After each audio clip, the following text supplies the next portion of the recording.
Thanks for joining us at Right On Replicas, where we're proud to bring you the best scale model kit reviews on the planet. This review covers the re-release of the Streetle Beetle Custom VW. It's a 125 scale kit from AMT, number SCM031.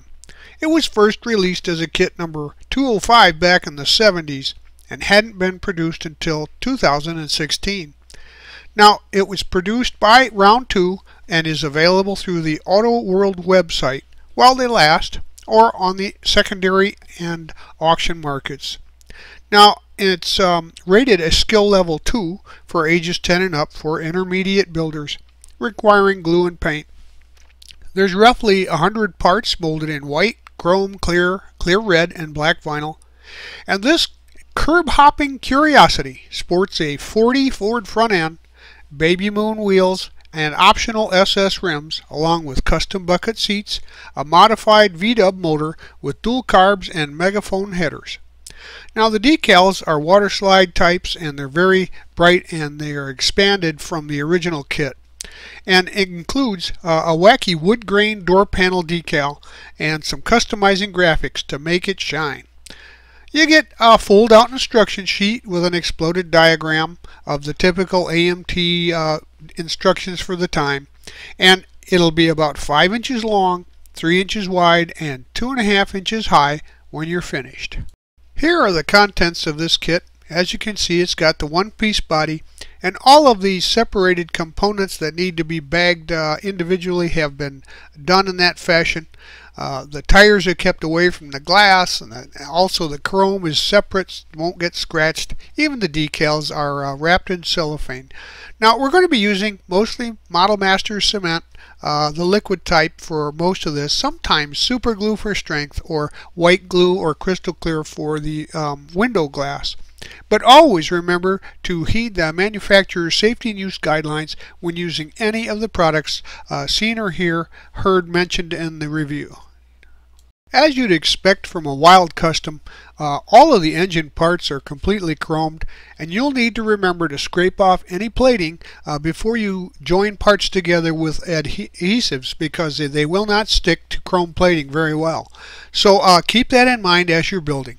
And then go ahead and assemble the heads and the block, and once those are set and dried, you can build off of that and assemble the rest of the engine parts that we had shown earlier to the motor. Now you can choose your tires. They have some regular white walls or black walls, depending on which way you turn them in or out. If you want to get crazy, you can use white walls on your custom. But go ahead and pick your rims as you get a choice between the two styles. Then assemble the rim front and back into the tires as required. Using a little medium setting super glue should keep them in place.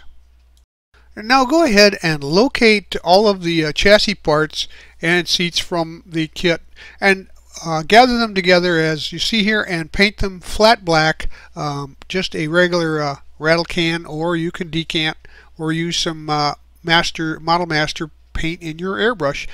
Go ahead and paint those flat black. Although the construction is a little spindly here and some of the parts are fragile, they're pretty easy to assemble because they're mostly one-piece units, and I would use some super glue for strength here.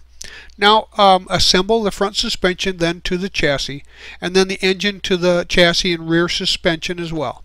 Then add the seats and the fuel tank, and install the pedals and the shifter in the tub. Now grab the tires that we had assembled earlier, and since those are dry, you can put a little dab of glue, super glue, on the ends of the axles and the front spindles, and put the rears and fronts into place. Remember, of course, they're different between the front and the back. Now we're going to prep the body for paint. Remove any of the flash that's around the wheel wells, etc., and parting lines, although they're pretty minimal on this unit, but there will be some slight ones. And we're going to add the engine cover in place by taping it into position. Then I'll wet sand the body overall with a fine grit sandpaper, about a 600 to 1000, and get rid of any blemishes you might find. And then primer the body and wet sand it again If you do see some blemishes you missed the first time, go back over those and then give it another coat of primer and let that dry prior to paint. My little bug looked like it needed to be green. I thought that the decals would complement the color. And this is Tamiya Metallic Green Pearl, which I thought was a nice color for a bug. And of course you can use just about any color. The decals pretty much will go with most everything. Maybe stay away from black or dark blues, but start with some mist coats, real light ones, and then go ahead and add wet coats, 2 or 3, until you get a nice clean and smooth finish, and paint the body inside and out to let it dry. Well, now you can decal the body. And they're large. I suggest using some of the decal setting solutions for these so that they fit the contours and into crevices of the panel lines. And then go ahead and grab the chrome parts, the grill and the headlight and the bezels, etc., and get those ready for installation. Glue the headlight bezels and the grill into place, and remember to scrape off any chrome plating or paint that's in the area of your joint, and also the tail light bezels. Then go ahead and use some white glue or crystal clear to add the headlights lenses and the tail light to the bezels back there. Now we're going to continue by adding the window glass to the interior tub by turning it over, and again use some white glue or crystal clear for that installation. Now we can detail the dash. The interior of the car was black, so I left it that way, but you can detail it in body color if you like, or even an offset color. And of course the wheel has chrome spokes, but you could use a black or a wood grain for the rim. Anyway, put the wheel together and then add the column to the floorboard and install the body to the chassis. Next you can glue the hood into place onto the body. Now you can leave that tape in the top position that you used to put the motor cover on while you were painting it for a hinge, or just take it off. The engine cover just fits in there and it'll stay there for shelf display with that wild looking spare tire bump. But that's it. We're finished, and this great looking little custom is just that. It's not a contest car, but it sure is cute, and you can do some pretty wild customizing with it. Obviously there's other things you could do.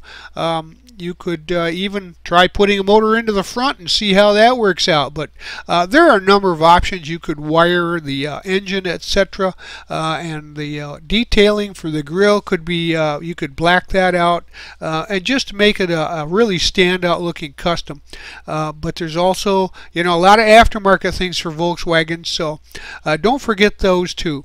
And if I were you, I'd buy one and put it on my shelf. Thanks for joining us at Right On Replicas, where we bring you the best scale model kit reviews on the planet. And so that you don't miss any more, please subscribe to our YouTube channel, or you can find us on Facebook or at our website, rightonreplicas.com. Thanks.